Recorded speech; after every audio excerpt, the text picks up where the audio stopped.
Hello students. तो आज हम इस वीडियो लेक्चर में linear differential equation with constant coefficient जो टॉपिक है, इसमें examples on general methods to find particular integral देख रहे हैं। तो इसमें एग्जांपल देखते हैं। Solve d2 minus 6d plus 8 of y is equal to e minus 2x। तो इसका हमें क्या करना है, सॉल्यूशन। तो सॉल्यूशन का फ्लो जनरली किस तरह होने वाला है, यह आप देख सकते हैं।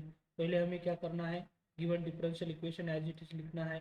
फिर इसके बाद एक्सिलरी इक्वेशन फाइंड आउट करके उसके रिलेटेड जो डी के वैल्यूज है वो डी के वैल्यू फाइंड आउट करने हैं। फिर ये डी के वैल्यू का नेचर कैसा है, रियल और डिस्टिंक्ट है, रियल और रिपीटेड है, कॉम्प्लेक्स है, ये सब कुछ देखने के बाद हमें कॉम्प्लीमेंट्री फंक्शन फाइंड आउट करना है।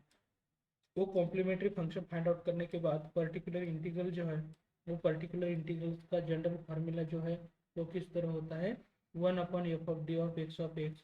तो इसमें पर्टिकुलर इंटीग्रल फाइंड आउट करने के बाद जो कंप्लीट सॉल्यूशन है हमारा वो CF प्लस PI हो जाएगा। तो इस तरह ये जो सॉल्यूशन का फ्लो है हमारा हो जाएगा। तो स्टार्ट करते हैं सॉल्यूशन। इसमें पहले डिफरेंशियल इक्वेशन जो है गिवन वो एज इट इज लिखना है। फिर इसके बाद ये जो y का कोएफिशिएंट है लेफ्ट हैंड साइड में d² माइनस 6d प्लस 8, इसका इक्वेट हम 0 के साथ करेंगे तो ये क्या हो जाएगा, हमारा एक्सिलरी इक्वेशन मिल जाएगा। तो इस एक्सिलरी इक्वेशन का क्या करना है, हमें सिंप्लीफिकेशन करना है, सॉल्व करना है। तो डी के वैल्यू फाइंड आउट करना है पहले। तो ये डी के वैल्यू फाइंड आउट करने के लिए बाद हम ये कॉम्प्लीमेंट्री फंक्शन फाइंड आउट कर सकते हैं। लेकिन ये डी के वैल्यू फाइंड आउट करने के लिए बहुत सारे आइडिया जो है हमने पहले देखा है, तो हम थोड़ा सा डायरेक्ट लेते हैं। तो ये -6d जो है वो हम कैसे लिख सकते हैं, ये -6d -4d -2d ऐसे लिख सकते हैं। तो यहाँ हम आपके सामने जो है चेंजेस कर रहे हैं, -6d -2d ऐसा लिख सकते हैं। क्योंकि हमें ये जो मिडल टर्म है, मिडल टर्म का स्प्लिटिंग ऐसे करना है दो टर्म में। तो -2 और -4 में किया है, उन दोनों का प्रोडक्ट +8 होना चाहिए। तो इसके बाद तो पता चल गया होगा आपको कि इसके जो फैक्टर्स है ये फैक्टर्स किस तरह होने वाले हैं। तो इसके जो फैक्टर्स है क्या होने वाले हैं, दो फैक्टर्स आने वाले हैं। तो दो फैक्टर के लिए हम यहाँ इस तरह ले सकते हैं। तो ये जो पहला फैक्टर है d-2 आने वाला है। तो ये आपके सामने पहला फैक्टर d-2 और जो दूसरा फैक्टर है वो कौन सा आने वाला है, d-4 आने वाला है, इक्वल टू 0 हो जाएगा। तो ये जब सिंप्लीफाई करेंगे तो सिंप्लीफाई करने के बाद ये क्या मिल जाएगा, डी की जो वैल्यूज है वो डी के वैल्यू 2 और 4 मिलने वाली है। तो दिस रूट्स जो है, ये रूट्स आपको कैसे दिख रहे हैं, roots are real and distinct है। तो ये रियल और डिस्टिंक्ट रूट के लिए हमें क्या करना पड़ेगा, कॉम्प्लीमेंट्री फंक्शन। लेकिन रियल और डिस्टिंक्ट रूट है तो कॉम्प्लीमेंट्री फंक्शन किस तरह होता है, ये सब कुछ तो आपको प्रीवियस कुछ लेक्चर में हुआ ही है। लेकिन हम थोड़ा सा जनरल में फिर यहाँ दे रहे हैं किस तरह आपका ये जो कॉम्प्लीमेंट्री फंक्शन है, ये कॉम्प्लीमेंट्री फंक्शन जब m1 और m2 दो रूट्स है तो इसके रिलेटेड आपका क्या हो जाएगा, ये जो पहला रूट हम यहाँ m1 को, ये जो 2 है 2 को हम m1 मानने वाले हैं। और ये जो d इक्वल टू आपको 4 दिख रहा है, d इक्वल टू 4 को हम क्या कंसिडर करने वाले हैं, m2 कंसिडर करने वाले हैं।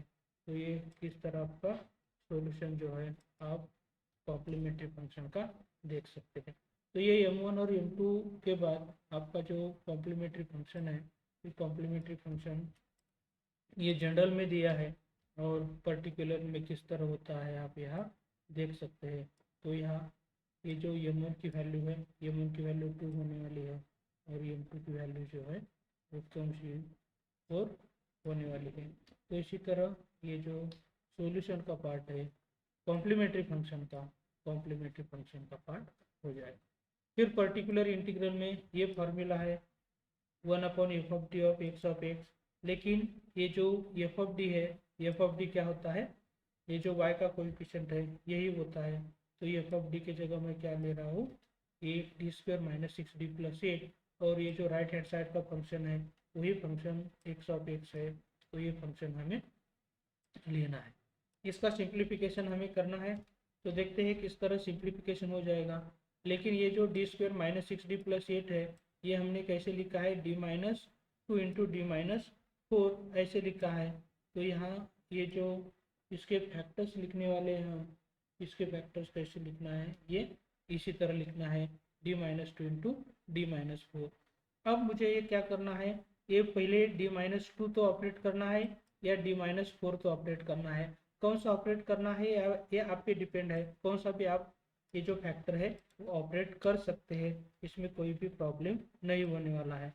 तो ये जो d माइनस 2 है वो d माइनस 2 को हम क्या करने वाले हैं, आउटसाइड में रखेंगे, और ये जो नेक्स्ट फैक्टर है d माइनस 4, तो यहाँ d माइनस 4 को क्या कर रहे हैं हम, यहाँ ऑपरेट कर रहे हैं, तो इसलिए मैं यहाँ ऐसे ब्रैकेट में लिख रहा हूँ। तो ऐसा लिखने के बाद आपको थोड़ा सा कंफ्यूजन नहीं होगा। तो ये सिंप्लीफिकेशन इस तरह करना है। तो देखते हैं इसका सिंप्लीफिकेशन कैसे करना है। इसके लिए फिर थोड़ा सा मैं और बेसिक दे रहा हूँ। तो किस तरह ये जो बेसिक पार्ट है, ये बेसिक पार्ट आप यहाँ देख सकते हैं। ये जो बेसिक पार्ट है, ये बेसिक पार्ट मुझे यहाँ यूज़ करना है। तो किस तरह ये जो पार्ट होता है, प्लस के लिए ये दिया है, लेकिन 1/d माइनस ये है, तो यहाँ क्या हो जाएगा, e raise to x integration के बाहर होता है और e raise to minus x integration के अंदर होता है। इस तरह पार्ट क्या हो जाएगा, यहाँ यूज हो जाएगा। तो आप यहाँ देख सकते हैं ये जो एफ ऑफ एक्स है, ये एफ ऑफ एक्स की जगह यहाँ क्या होने वाला है, ई रेस टू 2x होने वाला है। तो ये जो पूरा पार्ट है, यही पार्ट हम क्या कर रहे हैं, इस ब्रैकेट में ले रहे हैं। लेकिन यहाँ ब्रैकेट में ये जो a की वैल्यू है, यहाँ a की वैल्यू मुझे क्या लेना पड़ेगा, 2 लेना पड़ेगा। तो यहाँ हम क्या कर रहे हैं, ई रेस टू 2x, सॉरी 4 लेना पड़ेगा। तो यहाँ क्या हो जाएगा, e raise to 4x outside में हो जाएगा, e raise to minus 4x inside में हो जाएगा। लेकिन यहाँ आप देख सकते हैं ये जो एफ ऑफ एक्स है, इस एफ ऑफ एक्स की वैल्यू यहाँ क्या है, ई रेस टू माइनस 2x है। तो इसी तरह ये जो वैल्यू है, ये वैल्यू हमें करनी है। अब दूसरी भी आइडिया हम यहाँ ही देना चाहते हैं। जब ये d माइनस 2 और d माइनस 4 है, तो आप यहाँ क्या कर सकते हैं, d माइनस 4 आउटसाइड भी रख सकते हैं, d माइनस 2 इनसाइड ले सकते हैं। तो यहाँ d माइनस 4 जब आउटसाइड में लेंगे, तो ये यहाँ लेने के बाद d माइनस 2 फैक्टर के रिलेटेड यहाँ क्या होने वाला है, ई रेस टू, यहाँ ये जो पार्ट है, ये पार्ट क्या होने वाला है, ई रेस टू 2x हो जाएगा। तो ये थोड़ा सा ई रेस टू 2x हम यहाँ कर रहे हैं, तो ये इंटीग्रेशन के अंदर क्या हो जाएगा, e raise to minus 2x होने वाला है यहाँ। तो इसी तरह ये भी सिंप्लीफिकेशन आपको करना है। तो ये जो इक्वेशन 1 है, उसी तरह हम क्या करते हैं, इसे इक्वेशन नंबर 2 मानते हैं। तो देखते हैं इक्वेशन नंबर 2 जो है, ये इस इक्वेशन नंबर 2 का ये जो इंटीग्रल का पार्ट है, ये इंटीग्रल का पार्ट कैसे सॉल्व करते हैं। तो ये जो ई रेस टू माइनस 2x आपको दिख रहा है, तो ई रेस टू माइनस 2x का सब्सटीट्यूशन हमें करना है। तो इसलिए हम क्या कर रहे हैं, सब्सटीट्यूशन मेथड यूज़ कर रहे हैं। तो ये पुट यहाँ क्या करना पड़ेगा, e raise to minus 2x is equal to से अदर वेरिएबल जो है वो हम टी पुट कर रहे हैं।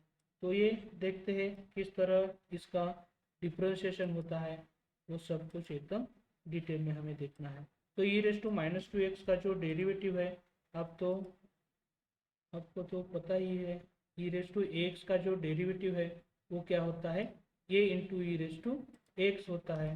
तो ये ई रेस टू माइनस 2x का डेरिवेटिव क्या हो जाएगा, e raise to minus 2x into minus 2x का डेरिवेटिव जब लेंगे हम, तो ये क्या होने वाला है, माइनस 2 इंटू एक्स का जो डेरिवेटिव है वो क्या हो जाएगा, डी एक्स हो जाएगा।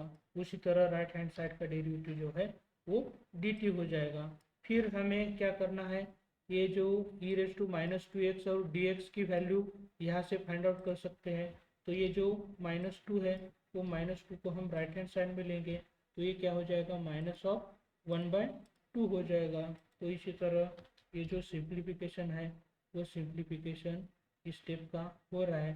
तो ये जो इक्वेशन 2 है, तो देखते हैं इक्वेशन 2 किस तरह आपका हो जाता है। इक्वेशन 2 बिकम्स, तो ये जो इक्वेशन 2 है, इक्वेशन 2 किस तरह होता है यह हमें देखना है। तो ये जो इक्वेशन 2 है, ये पर्टिकुलर इंटीग्रल यहाँ लेफ्ट हैंड साइड में भी आप लिख सकते हैं, क्योंकि ये पर्टिकुलर इंटीग्रल का ही पार्ट है। तो ये इक्वेशन 2 आपके सामने लेते हैं और किस तरह पर्टिकुलर इंटीग्रल का पार्ट होता है ये देखते हैं। तो यहाँ आप देख सकते हैं e−2x जो है, इसके जगह मुझे क्या करना पड़ेगा, टी पुट करना पड़ेगा। तो यहाँ हम टी पुट कर रहे हैं, लेकिन e−2x यहाँ है, इंटू जो dx है, इसके जगह हमें क्या करना पड़ेगा, ये जो पार्ट है और जो dx का पार्ट है इसके जगह क्या करना पड़ेगा, ये जो -1/2 इंटू डी टी पुट करना पड़ेगा। लेकिन निगेटिव साइन है इसलिए मुझे ये ब्रैकेट में लेना पड़ रहा है। अब यहाँ ये जब सिंप्लीफाई करेंगे पर्टिकुलर इंटीग्रल का कंसेप्ट, तो ये जो -1/2 है, ये -1/2 कांस्टेंट है। तो ये कांस्टेंट को सीधे हम सब कुछ ऑपरेटर या इंटीग्रेशन है इसके आउटसाइड में लेंगे। तो यहाँ रिमेनिंग जो पार्ट है वो रिमेनिंग पार्ट सिर्फ क्या रहेगा, e⁻t इंटू डी टी रहेगा। लेकिन आपको पता ही है e⁻t का इंटीग्रेशन जो है फिर e⁻t ही होता है। तो ये e⁻t का इंटीग्रेशन हम क्या लिख रहे हैं, e⁻t लिख रहे हैं। तो इसी तरह ये जो पार्ट है आपका, ये पार्ट क्या होने वाला है, e⁻2x इंटू e⁻t होने वाला है। लेकिन फिर हम क्या कर सकते हैं, ये जो e⁻t है, इसमें t की वैल्यू क्या है, e⁻−2x है। तो ये जो पावर में e के पावर में t है, उसकी जगह मैं क्या कर रहा हूँ, e⁻−2x पुट कर रहा हूँ। फिर हमें क्या करना है, जैसे कि हमने ये d-a की आइडिया यहाँ यूज़ की थी, उसी तरह आइडिया, सेम आइडिया हमें क्या करना है, यहाँ यूज़ करना है। लेकिन यहाँ d-4 है, तो इसी तरह जब आइडिया यूज़ करेंगे तो किस तरह आपका ये जो पार्ट है ये पार्ट होता है, यह आप देख सकते हैं। यह क्या हो जाएगा, e⁻4x हो जाएगा, और यहाँ जो है e⁻4x हो जाएगा। लेकिन ये जो f(x) है, f(x) की जगह क्या होने वाला है, ये पूरा पार्ट होने वाला है। तो इसी तरह हमें क्या करना है, ये जो f(x) है, f(x) की जगह ये वैल्यू पुट करनी है।